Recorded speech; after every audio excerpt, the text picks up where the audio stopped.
Hi friends, welcome back to my channel. இன்னைக்கு நம்ம சேனல்ல சமையல் வீடியோ எதுவும் பார்க்க போறதில்ல. அதுக்கு பதிலா எங்க வீட்ல நான் என்னென்ன செடிகள் வளர்த்துறேன், எதில வளர்த்துறேன் அப்படிங்கறத தான் இந்த வீடியோல உங்களோட ஷேர் பண்ணிருக்கேன். Friends, ஆல்ரெடி போன வருஷம் இதே மாதிரி ஒரு வீடியோ போட்டிருந்தேன். அப்ப வளர்த்தன செடிகளோட இந்த தடவை கொஞ்சம் டிஃபரண்டா வளர்த்திட்டு இருக்கோம். நீங்க இன்னும் அந்த வீடியோ பார்க்கலனா லிங்க் கீழ டிஸ்கிரிப்ஷன்ல இருக்கு, போய் பாருங்க. இந்த வருஷம் இப்போ வந்து பாத்தீங்கன்னா நான் என்னென்ன செடி வளர்த்திட்டு இருக்கேன்னு தான் காமிக்க போறேன். எங்க வீட்ல மண்ணு கிடையாது வளர்த்துற அளவு. சோ சின்ன சின்ன தொட்டியில தான் வளர்த்திட்டு இருக்கோம். இந்த இது வந்து பாத்தீங்கன்னா உடைஞ்ச குடம். இந்த குடத்துல வந்து வெங்காயத்தாள் ஒன்று வளர்த்திட்டு இருக்கேன். வெங்காய செடி. நம்ம ரைஸ் இந்த மாதிரி ஏதாவது செய்றோம் அப்படினா சைனீஸ் ஃபுட் இந்த வெங்காயத்தாள் போட்டுட்டா டேஸ்ட் நல்லா இருக்கும். துளசி செடி இருக்கு. அதுக்கு அப்புறம் மஞ்சள் கரிசலாங்கண்ணி இருக்கு. இப்போ நீங்க பார்த்துட்டு இருக்கீங்க இல்லையா, இது வந்து தூதுவளை. தூதுவளை வந்து பாத்தீங்கன்னா சளிக்கு நல்லாவே நமக்கு கேக்கும். தூதுவளை, கற்பூரவள்ளி, துளசி இதெல்லாமே வீட்ல வளர்த்திக்கோங்க. குழந்தைங்க இருக்காங்க அப்படினா இது வளர்த்திட்டு இருக்கும்போது சப்போஸ் அவங்களுக்கு சளி பிடிக்குது அப்படினா உடனடியா இது கை வைத்தியம் எடுத்துக்கலாம். அதனால நான் இது எப்பவுமே செடியில வளர்த்திட்டு இருக்கோம். தூதுவளை வந்து கொஞ்சம் முள்ளு முள்ளா இருக்கும். சோ கொஞ்சம் சேஃப்டி பண்ணி வளர்த்துங்க. குழந்தைங்க குத்திக்க கூடாது இல்லையா? இந்த மாதிரி எந்த பழைய பிளாஸ்டிக் குடம் எது கிடைச்சாலும் கொஞ்சமா மண்ணு போட்டு இந்த மாதிரி வளர்த்துங்க. அடுத்து நீங்க பார்த்துட்டு இருக்கிறது சின்னதா ஒரு பாப்கார்ன் டப்பா இது. இந்த டப்பாவுல நான் வந்து போன தடவை தக்காளி சாதம் செஞ்சப்ப கொஞ்சமா நான் வந்து புதினா வாங்கிட்டு வந்தேன்.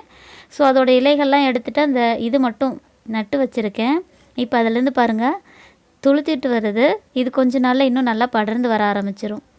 இந்த மாதிரி சின்ன சின்ன டப்பாலாம் எடுத்து வச்சிருக்கேன். ஃபியூச்சர்ல போடலாம் அப்படின்ட்டு. அடுத்து எங்க வீட்ல இருக்கக்கூடிய ஒரு பெரிய பக்கெட் இதுதான். துணி துவைக்கிறதுக்கு யூஸ் பண்ணிட்டு இருந்தோம். அது கொஞ்சம் உடைஞ்சதும் இப்போ இது வந்து பாத்தீங்கன்னா செடி வளர்த்த யூஸ் பண்ணிட்டு இருக்கோம்.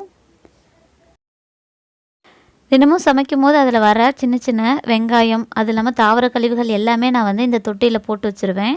சோ செடிகளுக்கு அதுதான் உரமா மாறுது. இப்போ நீங்க பார்த்துட்டு இருக்கீங்க இல்லையா, இது வந்து பாவக்காய் செடி.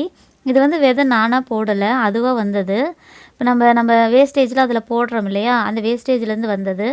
இதில பாருங்க பாவக்காய் இந்த தடவை வச்சிருக்கு. பாவக்காய் தொடக்கூடாதுன்னு சொல்லுவாங்க. ஆனா நான் வீடியோக்காக தொட்டுட்டேன்.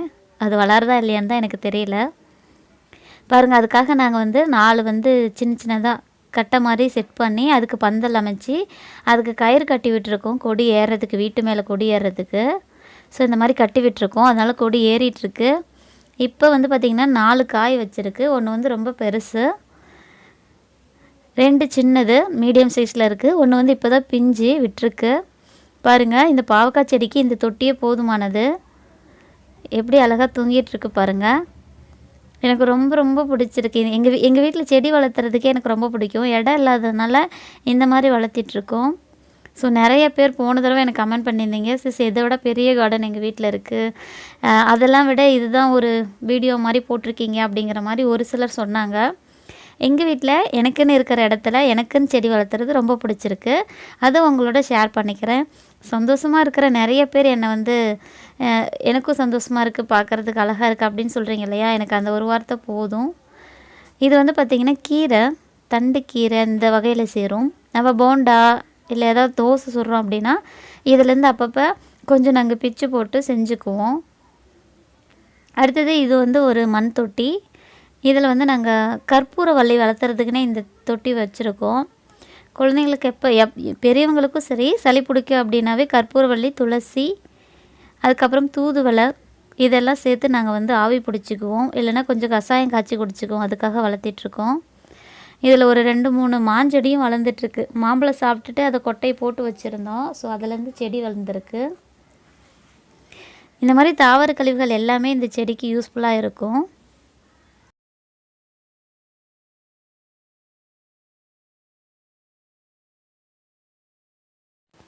கற்பூரவள்ளி ஒண்ணே ஒன்று தான் நெட்டு வச்சோம். பாருங்க மழைக்கு அதுமா நல்லா படர்ந்து வளர்ந்திருக்கு.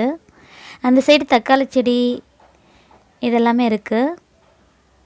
பாருங்க தக்காளி செடியில இப்போதான் பூ வர ஆரம்பிச்சிருக்கு. அடுத்து ஒரு சின்ன பிளாஸ்டிக் டப்பா இது. இதில வந்து வெங்காயத்தாள் நெட்டு வச்சிருக்கேன். நான் வெங்காயம் ஏதாவது கீழே விழுந்துருச்சு அதுனா சாப்பாட்டுக்கு யூஸ் பண்ண முடியாது இல்லையா, அதை இந்த மாதிரி நெட்டு வச்சிருவோம். அடுத்து இது வந்து ஒரு வகையான கீரை செடி. என்ன பேருன்னு எனக்கு தெரியல. ஒரு தடவை கீரைக்காரர்கிட்ட வாங்கி இது சமைச்சேன். அது 2 வருஷத்துக்கு முன்னாடி. அதுலேருந்து ஒரு சின்ன தண்டு மட்டும் எடுத்து வச்சேன். அது இன்னுமே இருந்துகிட்டே இருக்கு. பாருங்கள், அந்த சின்ன தொட்டியில் தான் வச்சுருக்கேன். 2 வருஷம் கண்டிப்பாக சொல்கிறேன், 2 வருஷத்துக்கு முன்னாடி வாங்கினது. அதுலேருந்து ஒரு சின்ன தண்டு எடுத்து வச்சுட்டு அது அப்படியே படர்ந்துகிட்டே இருக்குது. அடுத்தது துளசியும் அதில் இருக்குது. அடுத்தது கத்தாழை வந்து ஒரே ஒரு கத்தாழை வந்து அம்மா வீட்டிலேருந்து எடுத்து வந்து இங்கே வச்சேன். இப்போ வந்து அது 3 கத்தாழையாக இருந்தது. ஒன்றுக்கு இடம் பத்தல அப்படின்னு கீழே எடுத்து வச்சுட்டோம். ஸோ 2 மட்டும் இருக்குது. வயிறு புண்ணுக்கு, அது மட்டும் இல்லாமல் முகத்துக்கு அழகுக்கு, இது எல்லாத்துக்குமே நம்ம கத்தாழை யூஸ் பண்ணிக்கலாம். இது பாருங்கள், மஞ்சக்காமலைக்கு சாப்பிடுவாங்கள்ல கீழா நெல்லி, அது வந்து வளர்ந்துருக்கு. பட் நாங்கள் எதுவும் யூஸ் பண்ணுறதில்ல. இதுதாங்க, இந்த காம்பவுண்டு தான் எங்கள் வீடு, எங்கள் வீட்டோட தோட்டம், கார்டன் வச்சுக்கலாம். இதில் தான் நாங்கள் வளர்த்திட்ருக்கோம். இப்போ நீங்கள் பார்த்துட்ருக்கிறதுல வந்து பார்த்திங்கன்னா மிளகாய் செடி வளர்த்திட்ருக்கோம். மிளகாய் செடி பாருங்கள், அங்கங்கே சின்ன சின்னதாக மிளகாய் இருக்குது, நிறைய பிச்சிட்டோம். அதுக்கப்புறம் நாவல் பழம் சாப்பிட்டுட்டு போட்டதுனால நாவல் மரம் ஒரு செடி வளர்ந்துட்டுருக்கு. இது நாங்கள் எதுவும் பிக்கிறதில்ல, அதனால் அப்படி அது பாட்டு வளர்ந்துட்டுருக்கு. அதுக்கப்புறம் இந்த அழகாக சின்ன சின்னதாக பட்டன் ரோஸ் மாதிரி பூக்கும் இல்லையா, அந்த அழகு செடி இருக்குது. அதுக்கப்புறம் கற்பூரவள்ளி, 2 சீத்தா மரமும் வளர்ந்துட்டுருக்கு, ஒரு பேரீச்சை மரம் வளர்ந்துட்டுருக்கு. இதெல்லாம் நாங்கள் வேஸ்டேஜ்னு போடுறோம் இல்லையா, அதில் வளர்கிற செடிகள்.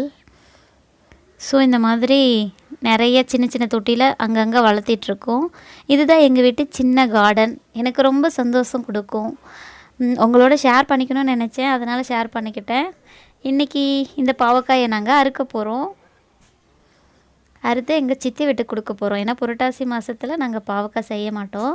பட் இது விட்டால் பழுத்துரும், அதனால் இது நாங்கள் எங்கள் சித்தி வீட்டுக்கு கொடுக்க போகிறோம். பாருங்களேன், 1/4 கிலோ பாவ் வரும். ஐ மீன் வெயிட் வந்து பார்த்திங்கன்னா 1/4 கிலோ அளவு வரும். எனக்கு ரொம்ப ஹாப்பியாக இருந்தது, ரொம்ப சந்தோஷமாக இருக்குது.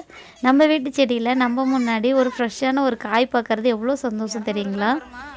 அதுவும் சிட்டியில் இருக்கிறவங்க பார்த்திங்கன்னா காய்கறி மார்க்கெட்டில் வாங்கிட்டு வரும்போது காய்களோட அந்த ஸ்ட்ரக்சரை பார்த்தாவே ஒரு மாதிரியாக இருக்கும். இந்த மாதிரி ஃப்ரெஷ்ஷாக பார்க்குறது ஒரு ஹாப்பி தான் வச்சுக்கோங்களேன். அடுத்தது இன்னும் 2 காய் இருக்குது. அந்த 2 காய் வந்து நாங்கள் அடுத்த மாதம் சாப்பிட போகிறோம். அதுக்காக சேஃப்டி பண்ணி வச்சுருக்கோம். அடுத்தது இன்னும் 2 மொக்கு இருக்குது, இப்போ தான் வர ஆரம்பிச்சிருக்கு. அது வந்துச்சுன்னா நான் இன்னொரு நாள் வீடியோவில் விளாக் மாதிரி காமிக்கிறேன். இதுதான் ஃப்ரெண்ட்ஸ் எங்களோட சின்ன மாடி தோட்டம். மாடி தோட்டம் இல்லை, காம்பவுண்டு தோட்டம் போட்டிருக்கோம். உங்கள் வீட்டிலும் இந்த மாதிரி இடம் இல்லைன்னா சின்ன சின்னதாக இருக்கக்கூடிய பாத்திரங்களை வச்சு அழகழகாக செடி வளர்த்துங்க. அது ஒரு மனசுக்கு அமைதி தரும், மகிழ்ச்சி தரும். ஸோ அதுக்காகனாச்சும் வளர்த்துங்க. இந்த வீடியோ பிடிச்சிருந்தா லைக் பண்ணுங்கள், ஷேர் பண்ணுங்கள், கமெண்ட் பண்ணுங்கள். மறக்காமல் நம்ம தமிழ் பொண்ணு சமையல் சேனலை சப்ஸ்கிரைப் பண்ணிக்கோங்க. Thank you friends. அப்படியே எங்கள் வீட்டு தோட்டம் எப்படி இருக்குது அப்படிங்கிறத கமெண்ட் பண்ணுங்கள். நன்றி. அடுத்த பதிவில் சந்திக்கலாம்.